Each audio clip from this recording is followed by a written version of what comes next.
چین او پاکستان په ګډه امنیت شورا کې د طالبانو پر ضد بدنامونکي الزامونه ولګول. وایي داعش او نورې ډلې افغانستان کې شتون لري. دا چې طالبانو څه ویلي نو جزئیات هم دلته وګورئ او چینل هم سبسکرایب کړئ. په داسې حال کې چې چین ځان د طالبانو ملاتړی ګڼي، خو طالبان چې بیا وایي افغانستان کې د داعش په ګډون هیڅ ترهګره ډله نشته، نو دوی پر ضد بیان ورکړی.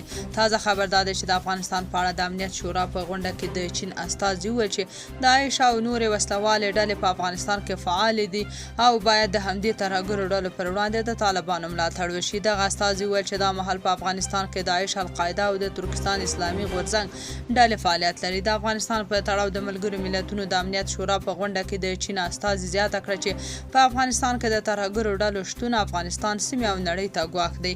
بلخوا د ملګرو ملتونو د امنیت شورا غونډې ته د پاکستان استازي ویلي چې په افغانستان کې ترهګري د پاکستان، سیمې او نړۍ لپاره تر ټولو جدي ګواښ دی.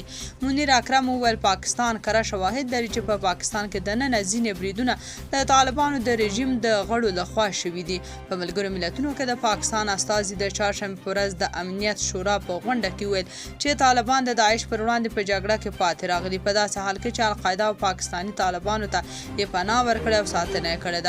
هغه ویل ټي ټي پي د پاکستان لپاره د اندېښنې وړ ډله ده او باید د ټولې سیمې او نړۍ لپاره اندېښنه وي.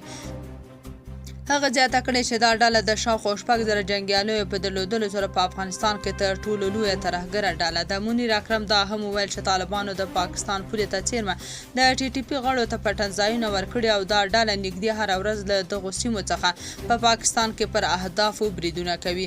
خو طالبان بیا وایي افغانستان کې هیڅ ترهګره ډله نشته او د داعش مرکزونه هم په پاکستان کې دي. تاسو په دې اړه څه نظر لرئ؟ کومنټ کې شریک او چینل هم سبسکرایب کړئ.